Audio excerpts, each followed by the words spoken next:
하나님의 말씀과 은혜를 나누겠습니다. 오늘은 느헤미야 성벽 작아나가는 시리즈 설교 18번째 설교입니다. 교회 공동체와 및 우리 각 사람의 영적인 회복과 치료에 유익한 내용이니 잘 들으시기 바랍니다. 느헤미야 3장에서 우리는 불타버린 성문 10개와 성벽을 모두 중수했습니다. 그리고 이어서 4장은 이 건축, 그 성벽 건축이 반쯤 진행되었을 때 이야기입니다. 건축이 중간쯤 잘 진행되고 있다는 소식을 들은 그 느헤미야를 대적하는 대적들은 느헤미야와 백성을 조롱하면서 건축을 방해하기 시작했습니다.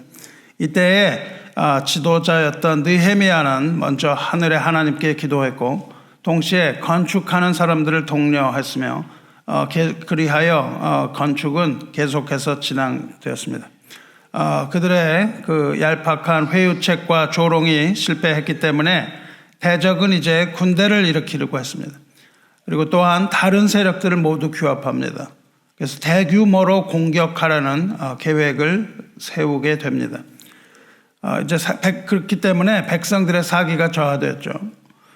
그리고 백성들은 낙담하고 두려워하게 됩니다. 오늘 읽은 13절, 14절은 지난주에 우리가 이미 한번 다루었던 구절인데 이 13절, 14절은 이렇게 낙심한 백성의 모습에 대한 느헤미야의 대비책입니다. 이 대적들이 방해했는데 그 방해 공작은 점점 더 극렬해 갔지만 느헤미야는 백성들을 독려했고 이제 말씀을 선포하게 됩니다. 오늘 그 부분에 대하여 하나님 말씀 나누겠습니다.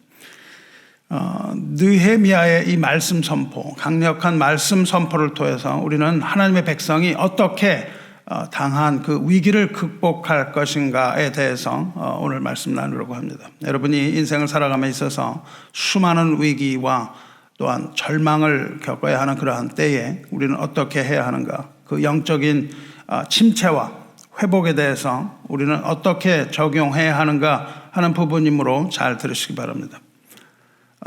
느헤미야는 그 소식을 듣고 기도했죠. 기도했던 느헤미야는 이제 전쟁을 선포합니다.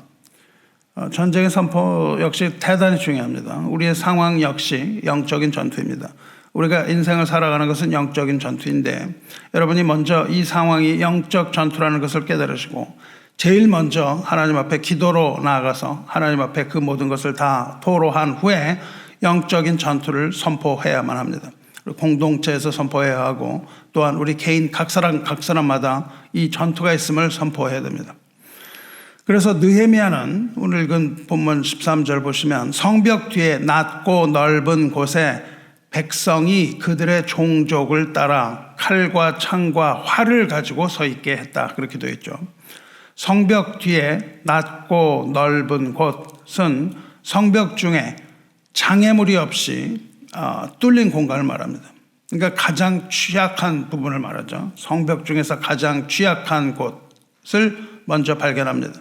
우리가 영적 전쟁을 할 때요, 우리가 먼저 우리의 약점이 무엇인지 파악해야 됩니다. 사람마다 약한 부분이 따로 있습니다. 우리의 가장 약한 부분, 이것들이 다르기 때문에 우리는 먼저 우리를 돌아봐야 합니다. 자기를 성찰해야 돼요. 그리고 나의 가장 약한 부분이 어디인지 그것을 알고 그 부분을 우리가 방어해야 되겠죠. 느헤미야는 그 가장 취약한 그곳에 칼과 창과 활을 가진 사람들을 서 있게 합니다. 영적 전투에 있어서 가장 중요한 것은 믿음 위에 굳게 서는 거예요. 영적 전투를 함에 있어서 가장 처음은 서는 것이고 마지막도 서는 것입니다. 넘어지거나 누워서는 영적인 전투를 할 수 없기 때문입니다. 영적 전투에서 이것은 하나님의 전신갑주를 입는 부분에 해당하는 것이죠. 에베소 6장에 있는 하나님의 전신갑주가 여기에 있는 겁니다.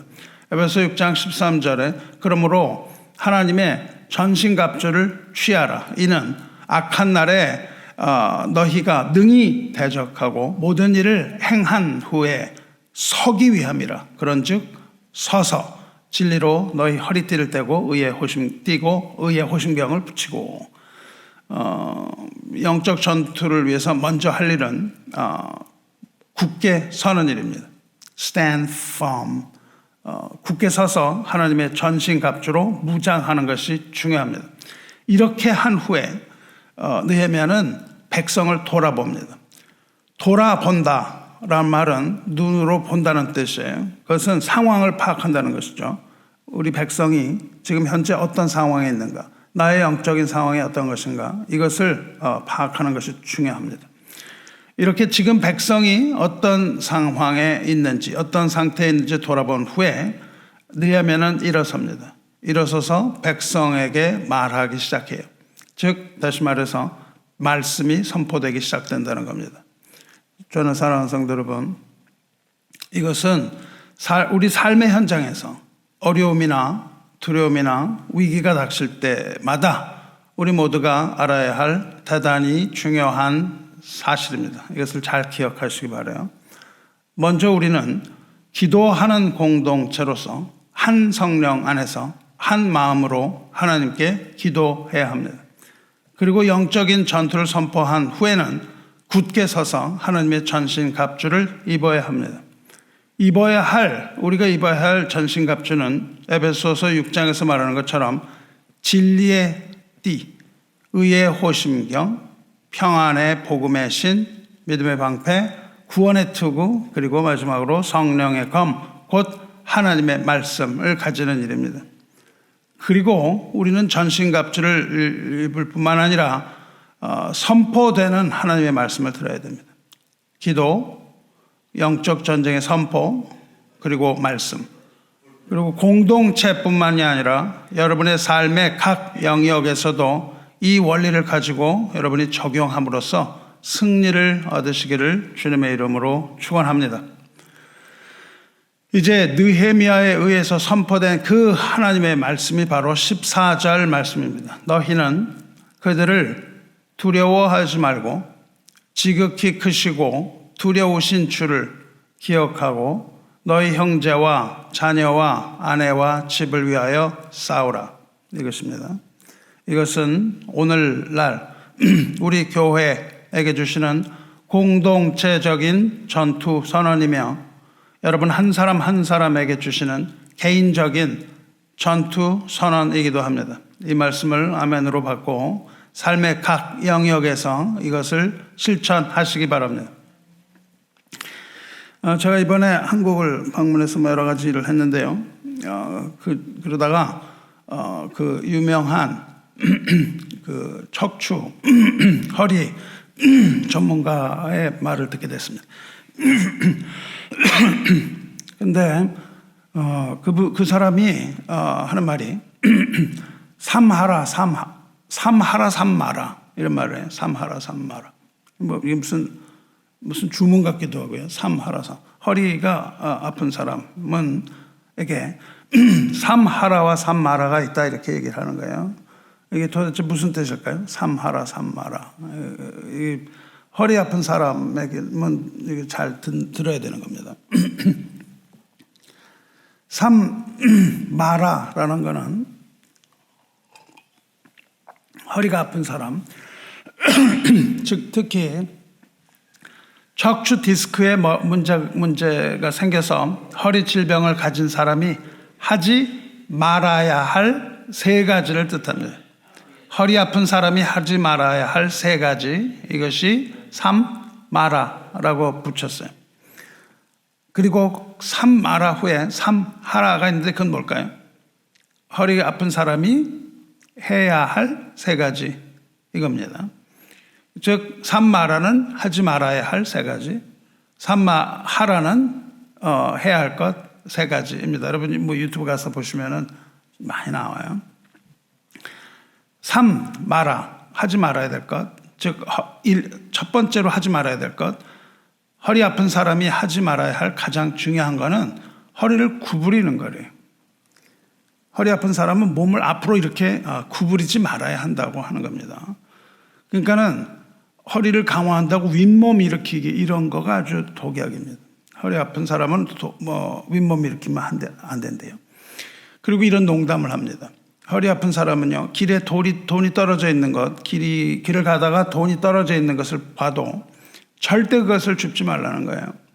허리를 구부리고 돈을 줍지 마라. 이런 얘기를 합니다. 특히 10,000원 이하 돈은 줍지 말래요. 만일 10,000원 이상의 큰 돈이 떨어져 있으면 줍지 말고 자기에게 알려달래요. 그럼 가서 자기가 줍겠대요. 절대 줍지 말라는 겁니다. 10,000원 가치가 없다는 겁니다. 허리를 구부리고 뭔가 줍지 말고요. 집으려면 앉아서 쪼그리고 앉는 자세로 집어야 되고, 혹은 이런 지팡이 같은 거를 짚고 허리를 편 채로 주어라, 이렇게 이야기를 합니다. 이렇게 하지 말아야 될 첫 번째는 구부리는 거고요. 두 번째로는요, 척추 주변 근육 운동을 하지 말래요. 척추 주변에 이렇게 근육들이 붙어 있잖아요. 그 근육이 강화되면 허리가 좋아질 거다, 이런 생각을 하는데 그게 아니라네요. 그래서 척추 주변에 있는 운동을 하면 안 된다, 두 번째. 세 번째로는 너무 앞서서 많은 운동을 하면 안 된다. 이 세 가지가 산마라입니다. 세 가지 하지 말아야 되는 거, 구부리지 말고, 그 다음에 척추 주변 허리 운동하면 안 되고, 많은 운동하면 안 된다. 그 다음에 삼하라가 있는데, 세 번째 해야 되는 거는 1번은 걷기 운동이에요. 걷는 게 좋다고 그러고, 두 번째로는 근육 강화인데, 놀랍게도 이 활백은 여기를 강화해야 된대요. 그리고 대등근, 그러니까 그 엉덩이 근육을 강화해야 된다. 이것이 2하라입니다. 그리고 마지막으로 3하라는 뭐냐면요, 쉬는 겁니다. 잠을 자라는 거예요. 잠을 충분히 자야 된대요. 충분히 휴식하고, 그 다음에 단단한 매트 이런 거에 눕는 거는 잘못된 거랍니다. 좋고 비싼 매트리스를 사서 거기에 누워서 똑바로 누워서 허리에 뭐 이렇게 베개 같은 걸 대고 누워라. 그래서 잠을 많이 자는 휴식, 이겁니다. 이것이 허리가 좋지 않은 사람이 해야 되는 세 가지 마라, 세 가지 하라, 삼마라, 삼하라, 이걸 제가 배우고 왔어요. 마찬가지로 오늘 본문은요, 영적인 위기가 닥쳤을 때, 우리가 영적으로 상함을 당했을 때 우리가 절대 하지 말아야 되는 것들이 있다는 겁니다. 절대 해서는 안 되는 것이 있는가 하면 또 반드시 해야 되는 것이 있어요. 이 원리들을 우리는 영적인 삼마라, 삼하라라고 불러도 좋다고 생각을 합니다. 때로 우리의 영혼은 심한 시련을 겪을 때가 있습니다. 사탄이 우리를 공격해서 영적인 성읍인 우리의 영혼, 우리 영혼은 영적인 성이거든요. 영적인 성읍인 우리의 영혼을 공격합니다. 근데 여러분이 느헤미야에서 보는 것처럼 그 문들이 불타버리면 온갖 악한 영이 다 우리를 습격해 들어와도 무방비 상태인 것이죠. 그래서 우리는 문을 닫았단 말이죠. 그리고 성벽도 다 닫았습니다. 이렇게 사탄은 우리의 영혼을 공격할 뿐만 아니라 우리 영혼의 집합체인 이 공동체, 교회를 또한 동일하게 공격을 해요. 그래서 교회가 무너지는 것이죠. 그리고는 그 문이 불타버려서 우리는 터는 있지만 문을 닫아야 되는 그런 상황이 되는 것이죠. 사탄이 밀 까부르듯이 이 교회와 영혼을 공격하는 거예요. 그렇게 될 때에 교회 전체가 붕괴되기도 하고 우리 개인의 영혼이 붕괴 직전까지 갈 때도 있는 거예요. 여러분의 영혼이 아주 지쳐서 붕괴 직전, 아주 넘어지기 전까지 갈 때도 있습니다. 그러므로 우리는 이러한 악을 대항해야 되는데 철저하게 이 악에 대항해야 합니다. 개인뿐만 아니라 교회적으로는 더욱더 엄격하게 이 악에 대하여 저항해야 됩니다. 이런 점에 비추어서 예루살렘 성벽 중수 때 보여준 이 대적들의 노골적인 그 방해에 대해서 느헤미야가 백성에게 선포한 오늘 이 말씀은 우리에게 큰 교훈을 줍니다. 이것이 바로 악을 대적하는 영적인 원리이기 때문이에요. 여러분의 영혼과 그리고 교회가 어둠의 황제로부터 공격을 받을 때에 우리가 기억해야 되는 삼마라와 삼하라가 바로 이겁니다. 첫 번째, 하지 말아야 할 첫 번째, 우리가 공격을 받고 있을 때, 여러분이 영혼이 짓눌릴 때 하지 말아야 할 마라 1번, 1마라는 두려워하지 말합니다. 그들을 두려워하지 말라 말했어요. 이래서 두려워하지 말아야 할 대상은 사람입니다. 그들이에요. 또 악한 영입니다. 어떤 경우에도 사람은 두려워하지 말아야 하는 거예요. 이게 첫 번째 수칙입니다. 이것이 영적인 전투인 것을 잊지 마시기 바라요. 전투 상황에서, 우리가 어떤 전투 상황에서 적의 위세에 압도당해버리면 싸우기도 전에 괴멸합니다. 전투에서 승리를 얻기 위해서는 절대로 적을 두려워해서는 안 되는 거예요. 우리가 권투를 할 때는 뭘로 해요? 기술로 합니다. 하지만 길거리 싸움은 기술로 하는 게 아니에요. 힘으로 하는 것이 아닙니다. 길거리 싸움을 잘하기 위해서는 가장 중요한 것은 기선 제압이에요. 선빵이라고도 부릅니다. 이 기선을 제압하는 것이 가장 중요해요. 기선을 제압당하면 두려움에 휩싸입니다. 더 이상 싸울 수가 없어요. 싸워볼 용기가 없습니다. 그래서 굴복당하고 마는 거예요. 그래서 이 길거리 싸움에서 가장 중요한 것은 기선 제압이고 피해야 할 것은 두려워하지 않는 거예요. 두려움 없는 사람이 이깁니다. 싸움은 기술이 좋은 사람이 이기는 게 아니에요. 두려움이 없는 사람이 이기는 거예요. 마귀는요, 우리가 두려워해야 할 존재가 아닙니다. 두려워서 도망가야 하는 존재가 아니고 우리가 대적해야 되는 그런 존재예요. 그런즉 너희는 하나님께 복종할지어다. 마귀를 대적하라. 그리하면 너희를 피하리라. 이렇게 말했습니다. 마귀를 두려워하지 말아야 합니다. 먼저 하나님의 말씀에 복종해야 돼요. 그리고 마귀를 대적하면 우리를 피해서 도망칠 것입니다. 어떨 때는 사람이 아주 두렵게 보여요. 우리가 특히 그런 문제에 부닥치면 사람이 아주 두렵게 보입니다. 하지만 인간은 숨을 쉬지 않는 한 살아갈 수 없는 코에 호흡이 붙어있는 아주 나약한 존재에 불과해요. 너희는 인생을 의지하지 말라. 그의 호흡은 코에 있나니 새말가치가 어디 있느냐. 이사야 선지자가 말했습니다. 인간은 이것처럼 아주 연약한 존재예요. 우리가 숨을 조금만 쉬지 않으면 살아있지 못합니다. 인간의 생명은 오직 호흡이 붙어 있을 때만 가능합니다. 이 허망함을 시인은 이렇게 노래합니다. 귀인들을 의지하지 말며 도울 힘이 없는 인생도 의지하지 말지니 그의 호흡이 끊어지면 흙으로 돌아가서 그날에 그의 생각이 소멸하리로다. 말할 일은 두려워하지 않는 것이고요. 하지 말아야 할 두 번째는 인간을 의지하는 겁니다. 인간을 의지하는 것이 하지 말아야 할 거예요. 인간은 두려워할 존재도 아니지만은 의지할 존재도 아닌 겁니다. 인간은 허무하고도 아주 연약한 존재이기 때문이에요. 욥기 4장에서 욥의 친구 엘리바스는 인간의 연약성에 대하여 이렇게 말합니다.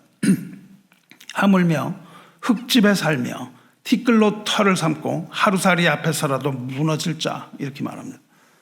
우리는 다 아담의 후손이에요. 아담은 흙이라는 뜻입니다. 아담의 후손인 아담아, 우리가 벤 아담이라고 저는 말씀드렸습니다. 이 벤 아담, 아담의 후손은 인간은 흙으로 지은 집이에요. 이것을 장막이라고 부릅니다. 흙으로 지은 집, 즉 흙집에 불과하다는 겁니다. 아무리 멋있게 보여도 우리는 흙으로 만든 집에 불과해요. 그리고 인간은 티끌로 털을 삼은 자라 그랬어요. 터라는 것은 삶의 터전, 삶의 기반입니다. 즉 우리는 땅을 파고 땀을 흘려야만 먹을 것을 먹고 사는 존재라는 뜻이에요. 흙이 없이는 그 티끌이라고 얘기하죠. 영어로는 그 흙을 dust라 그럽니다. 이 티끌로 털을 삼은 자, 즉 땅을 파고 땀을 흘려야만 먹고 사는 그러한 존재에 불과하다는 겁니다. 먹지 않으면 살지 못하죠. 그리고 또 하루살이처럼 짧은 인생이라고 얘기합니다. 우리 인생은 아침에 태어나서 낮에 정원을 이렇게 거닐다가 소풍하는 거죠. 세상 소풍하다가 날이 저물어서 흙으로 돌아가는 그런 존재가 아닙니까? 하루살이입니다. 그런 의미에서 우리는 아침에 태어나서 저녁에 쓰러져가는 존재, 이 하루살이 같은 그런 존재라는 거죠. 영원이라는 이 하나님의 시간 속에서 볼 때 인간의 일생은 그야말로 순간, 찰나에 불과한 거예요. 인간은 그렇게 유한한 존재, 아주 유한한 존재입니다. 그리고 또 인간은 우매한 존재예요. 하나님은 그 천사들도 미련하다고 얘기하신다는 거예요. 천사들도 미련하다고 얘기하시는데 하나님의 미련한 것이 사람이 사람보다 지혜 있다. 그렇게 말씀하십니다. 인간은 연약한 존재, 그리고 인간은 우매한 존재, 그리고 인간은 유한한 존재입니다. 그러나 무엇보다도 인간은 심판받아서 마땅한 죄인에 불과합니다. 이것이 인간의 본질적인 것이죠. 그러므로 인간을 두려워하거나 또한 사람을 의지하는 것은 미련한 일이 아닐 수 없습니다. 영적인 전투에 있어서 하지 마라. 이 마라 일은 뭐예요? 두려워하지 말라. 인간을 두려워하지 말라. 그리고 마라 투는 인간을 두려워하지 말랍니다. 3은 뭐죠? 3은요, 낙심하지 말랍니다. 이 대적들이 무력을 사용해서 느헤미야를 침공하려고 했을 때 백성들은 낙심에 빠졌습니다. 이제 힘이 다 빠져서 성을 건축하지 못할 거야. 우리는 힘 다 빠졌어. 이렇게 얘기를 해요. 그전까지 열심히 일하던 사람들이 이것을 듣고 낙심해서 다리에 힘이 다 빠져버린 겁니다. 그렇게 낙심한 심정을 토로했습니다. 일을 하던 사람들뿐만 아니라 고향 사람들도 이제 일 그만두고 고향으로 돌아오라고 다들 부르는 것이죠. 이렇게 낙심했는데 느헤미야는 낙심하지 말라고 말합니다. 우리도 마찬가지입니다.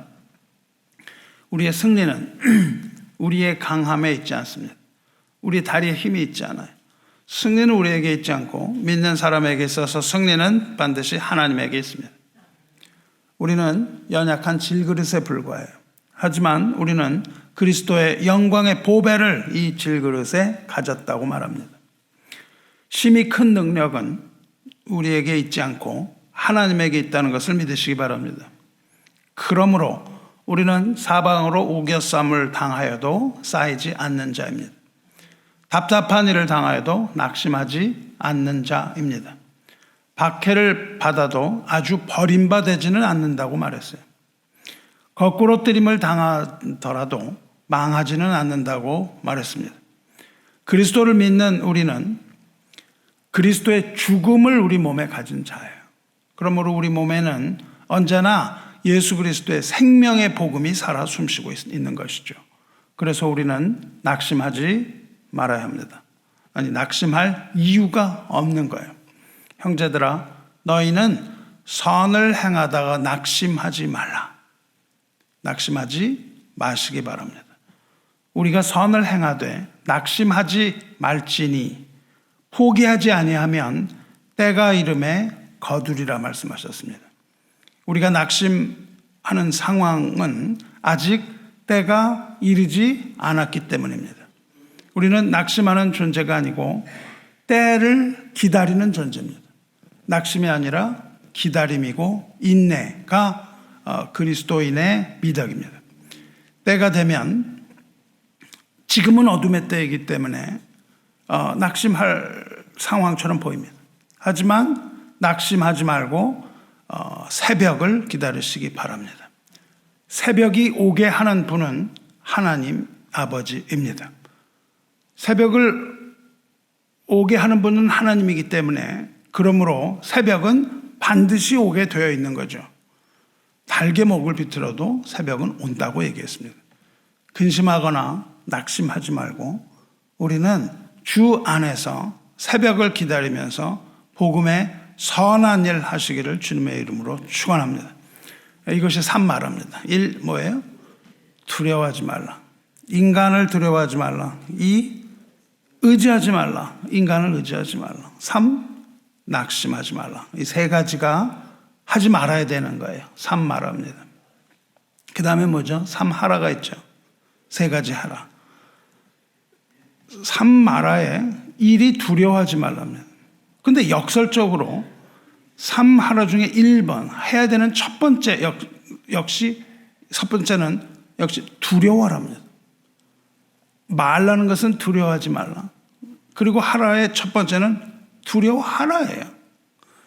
일은 두려워하지 말고 하라는 두려워하라입니다. 무슨 말일까요? 14절 보십시오. 너희는 그들을 두려워하지 말고 지극히 크시고 두려우신 주를 기억하라. 이렇게 되어 있습니다. 누구를 두려워하라는 거죠? 하라는? 네, 우리가 두려워할 대상은 인간이 아니라 하나님이라는 점을 역설적으로 분명히 말해주는 거예요. 우리가 두려워하는 것은 인간이 아니고 하나님이라는 겁니다. 우리는 두려워해야 하는데 사람을 두려워하지 말고 하나님을 두려워하라 이 말입니다. 그러면 지극히 크시고 두려운 주를 기억하라 그랬는데요. 여기서 두려워할 것은 뭐예요? 두려우신 주, 하나님이 두렵다는 겁니다. 여기서 두려워할 것은 뭐예요? 하나님이 두려운 것은 악인에게 쏟으시는 하나님의 진노입니다. 즉 두려워해야 하는 것은 하나님의 심판에 대한 두려움이에요. 히브리서 이렇게 말하죠. 주께서 그의 백성을 심판하리라 말씀하신 것을 우리가 아노니 살아계신 하나님의 손에 빠져들어가는 것이 무서울진저. 그렇습니다. 두렵다는 겁니다. 살아계신 하나님의 손에 in the hand of an angry God, 진노하시는 하나님의 손에 들어가는 것이 두렵다는 겁니다. 하나님의 두려운 이유는 하나님이 심판의 하나님이시기 때문에 그렇습니다. 살아계신 하나님의 손에 빠져들어가는 것, 죄를 가지고 빠져들어가는 것처럼 두려운 것은 없습니다. 예수님께서 그렇게 말씀하셨죠. 오늘 읽은 누가복음 12장 말씀입니다. 내가 내 친구 너에게 말하노니 몸을 죽이고 그 후에는 능히 더 못하는 자들을 두려워하지 말라. 마땅히 두려워할 자를 내가 너에게 보이리니 곧 죽인 후에 또한 지옥에 던져넣는 권세 있는 그를 두려워하라. 하나님이죠. 내가 참으로 너에게 이르노니 그를 두려워하라. 이렇게 말씀하셨습니다. 우리에게 있어서 몸의 죽음은 끝이 아닌 겁니다. 우리가 두려워할 대상은 육신의 죽음이 아니라 영혼의 죽음, 즉 성경에서 말하는 둘째 죽음입니다.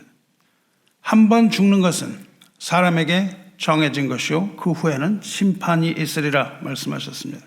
우리가 마땅히 두려워해야 할 분은 하나님입니다. 우리 몸을 죽일 수 있는 것은 아무도 없습니다. 아무것도 없어요. 우리를 죽일 수 있는 분은 오직 한 번, 인간이 아니라 하나님입니다. 인간이 죽이는 것처럼 보일지라도 그 죽음을 가져오는 분은 하나님이에요. 왜 우리는 죽습니까? 하나님께서 너희는 흙이니 흙으로 돌아가라 하신 말씀 때문에 죽습니다. 그것 때문에 모든 인간은 다 죽는 거예요. 그래서 우리 몸인 흙은 죽습니다. 하지만 하나님께서는 몸을 죽이신 후에 그 영혼을 능히 지옥에 던져 넣으실 수 있는 분인 거죠. 지옥이라는 것은 게헤나라고 부르는 이곳은 쓰레기 처리장입니다. 거기에는 항상 불이 타고 연기가 피어오르므로 지옥의 영원한 고통을 상징합니다. 그곳은 마지막 심판 후에 악인들이 영원히 고통받는 장소이며 지옥에 죄인을 던져 넣을 권세는 오직 하나님에게 있다고 말씀합니다. 사람들 말합니다.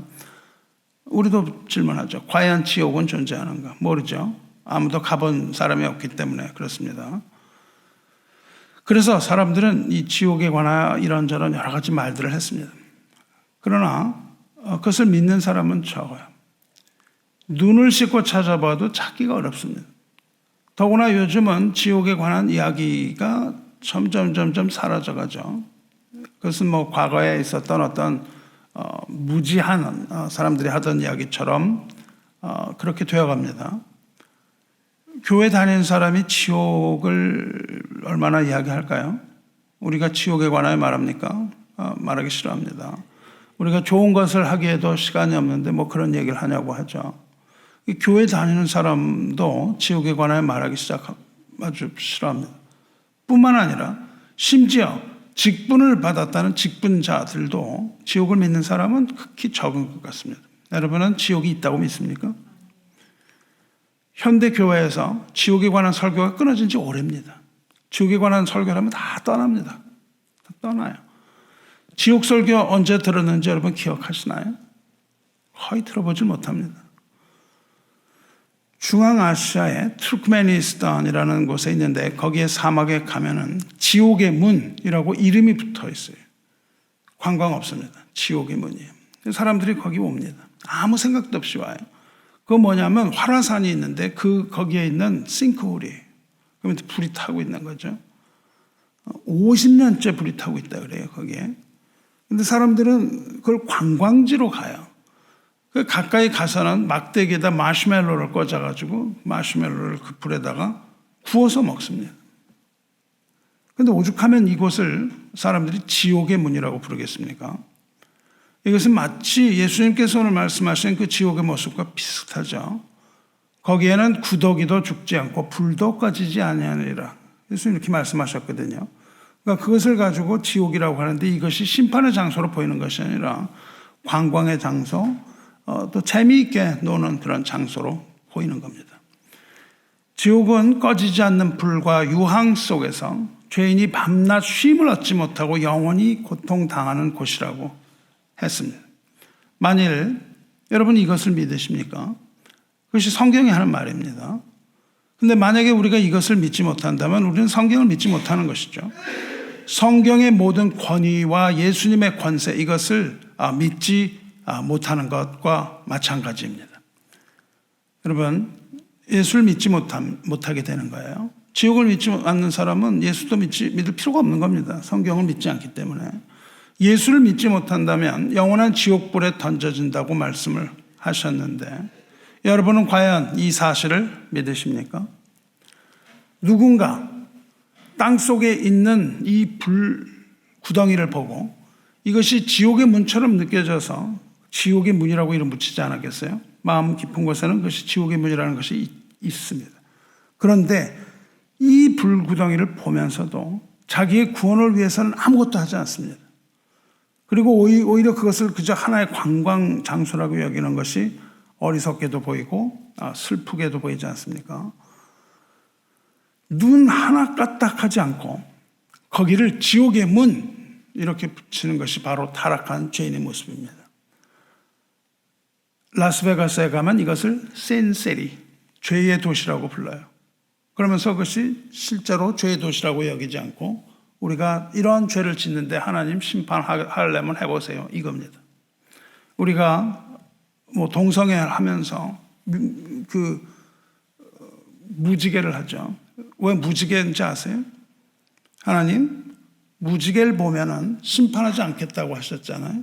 자, 우리가 무지개 이렇게 보이는데 동성애가 죄라면서요. 심판하려면 해보세요. 그렇게 무지개를 내보내는 겁니다. 이것이 타락한 죄인의 모습이죠. 그런데 그 무지개는 7빛깔 무지개가 아니고 짝퉁 무지개 6개입니다. 하나님은 그 무지개를 보고 심판하지 않으실 이유가 하나도 없습니다. 이것은 얼마나 슬픈 죄인의 모습입니까? 우리에게 중요한 것은 이런 어떤 육적인 것보다는 영적인 겁니다. 그러므로 우리는 세상 권력이나 악인의 힘에 협박에 위축될 필요는 없습니다.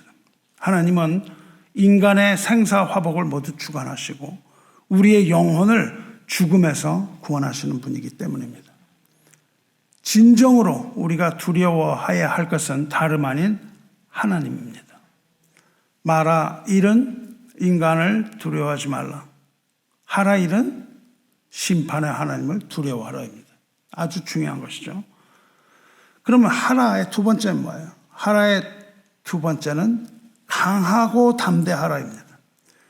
출애굽 1세대가 광야에서 죽은 후에 하나님께서는 여호수아를 지도자로 세우셨어요.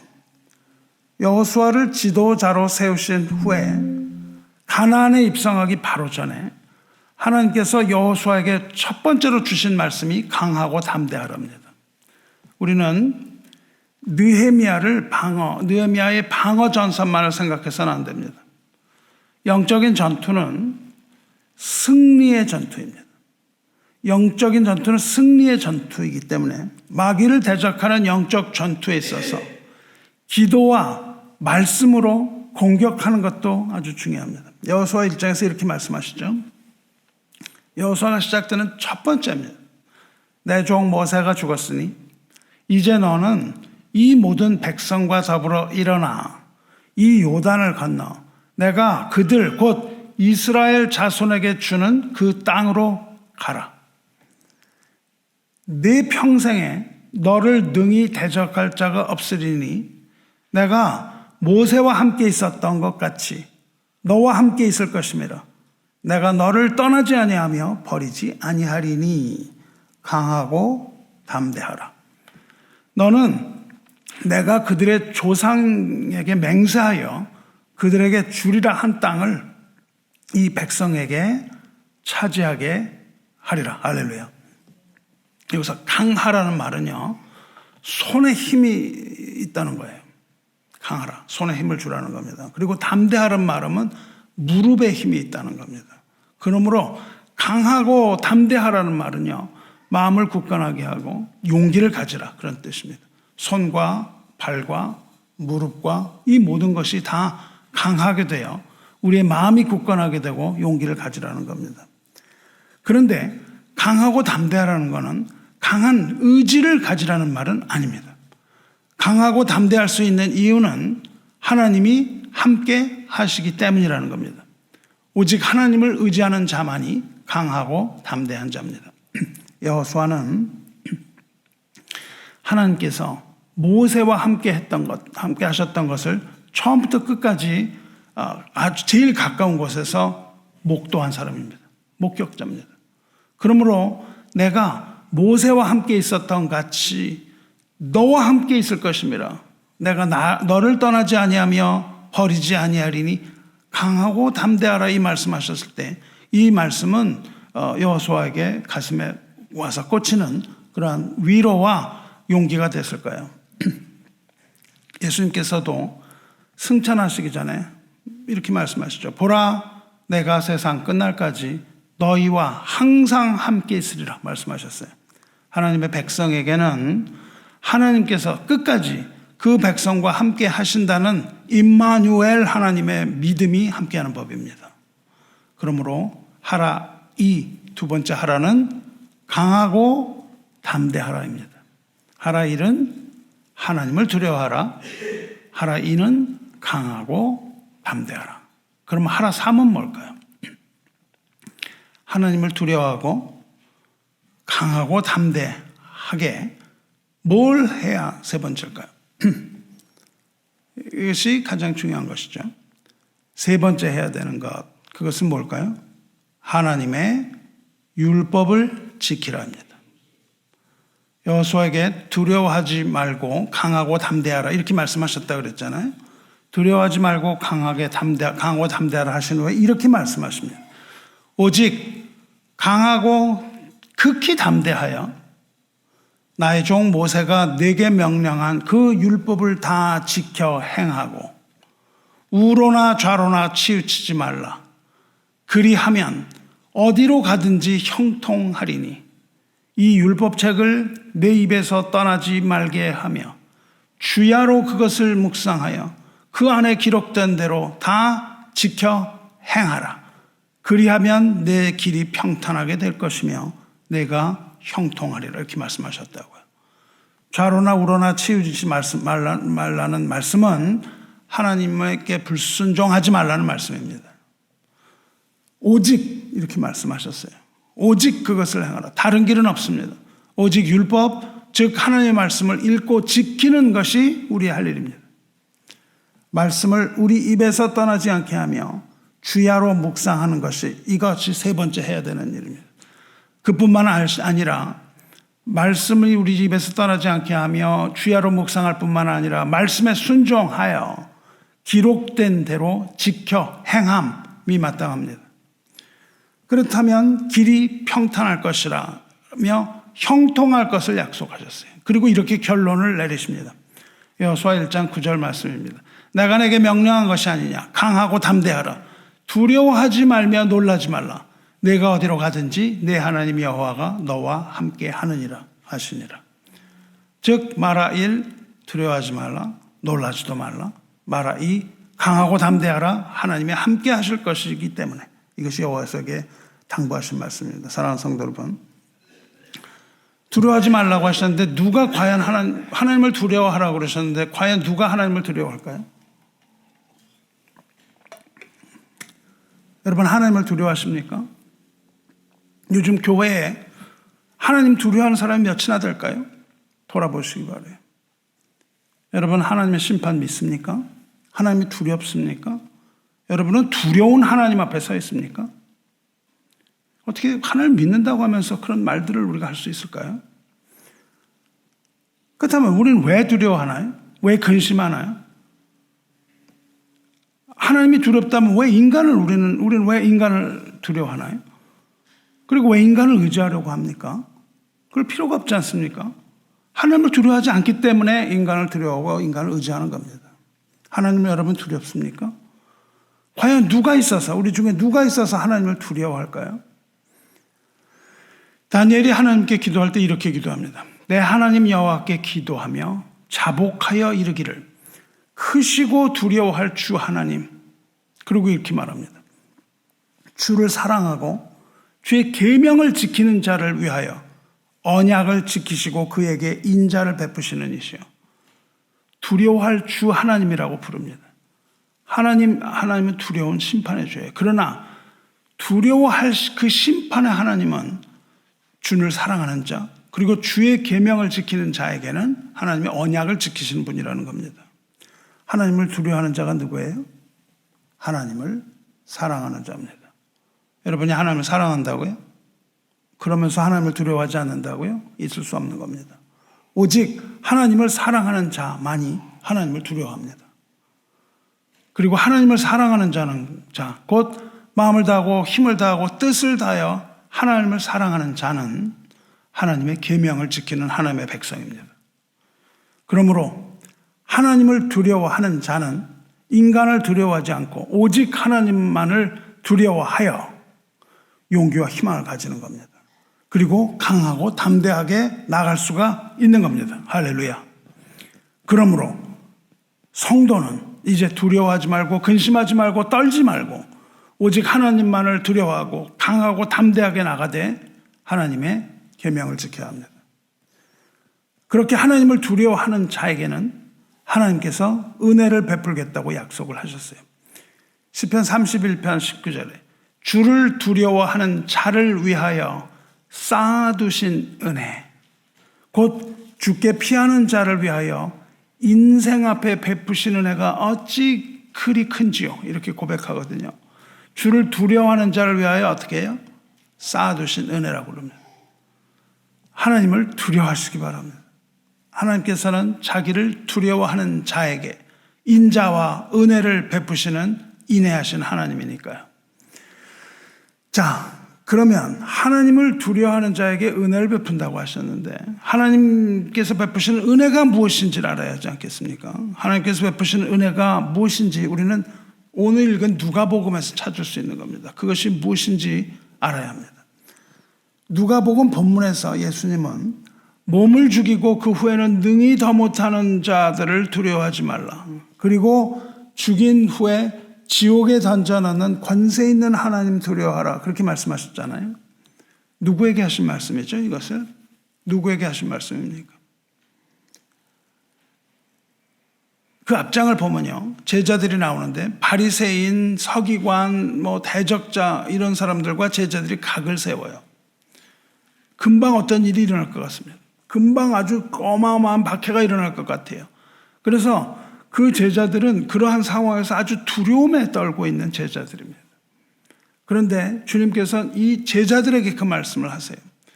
그런데 주님께서 이 제자들을 뭐라고 지금 부르시죠? 뭐라고 부르시는지 여러분 주목을 해야 돼요. 뭐라고 부르십니까? 주님께서는 이 제자들을 향하여 내 친구라고 부르신다고요. 내 친구.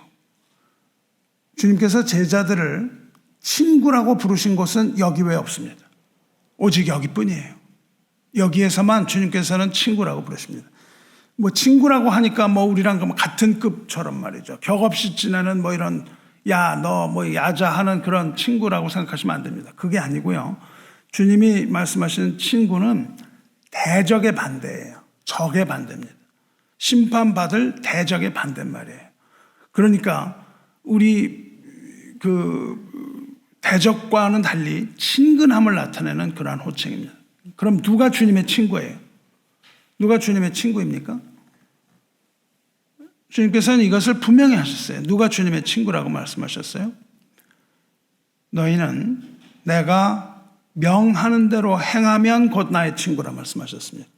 예수님의 계명을 행하는 자가 친구라 그렇게 말씀하셨어요. 요한복음 15장 14절 말씀입니다.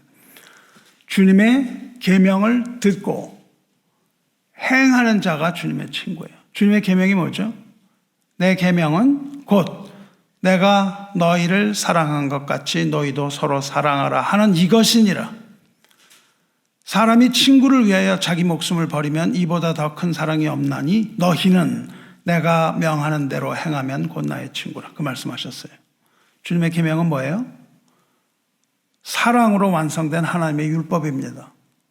즉 하나님 사랑 그리고 형제 사랑의 실천 이것입니다. 하나님을 사랑하고 형제를 사랑하는 것을 말씀을 계명을 실천하는 것이 곧 주님의 친구가 되는 거죠. 타인을 위하여 기꺼이 죽을 만큼 사랑하라는 거예요. 형제를 위하여 죽을 만큼 사랑하라는 것 그것이 주님의 계명입니다. 그리고 그 계명을 지키는 자를 친구라고 부르셨어요. 바리새인들이 계명을 지켰는데 바리새인들이 계명을 지킨 동기는 사랑이 아닙니다. 그것은 남을 사랑하는 것이 아니었고 자기를 사랑하는 것이었죠. 우리가 사랑하러 할 때 늘 자기를 사랑합니다. 자기를 사랑하는 것, 즉 종교적인 열심이에요. 우리가 교회 나와서 종교적인 열심, 무엇인가 나를 사랑하여 무엇인가 얻고자 하는 이것, 이 열심은 계명이 아닙니다. 계명을 지키는 것은 남을 사랑하는 것이죠. 즉 바리새인들을 자기의 종교적 열심을 드러내는 것, 남에게 내가 신앙이 있다고 말하는 것, 그것이 바로 바리새인들의 동기였어요. 우리는 그것이 아니죠. 반대입니다.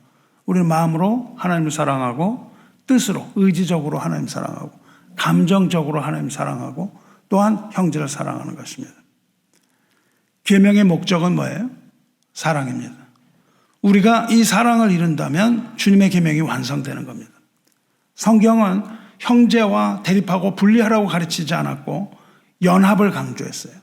예수께서 우리를 친구라고 부르시는 것은 무엇입니까? 그 앞에 죄인이었던 또한 그 앞에 원수였던 우리를 십자가의 속죄의 죽음으로 우리를 구원하신 것은 하나님의 사랑이다 이 뜻입니다. 우리를 주님께서 그렇게 사랑하셨으므로 우리도 하나님을 사랑하고 형제를 사랑하는 것이 마땅하다는 거예요. 주님께서는 죽기까지 우리를 사랑하셨으며 하나님의 뜻대로 부르심을 받은 우리는 예수님의 제자가 되는 큰 축복을 받았습니다.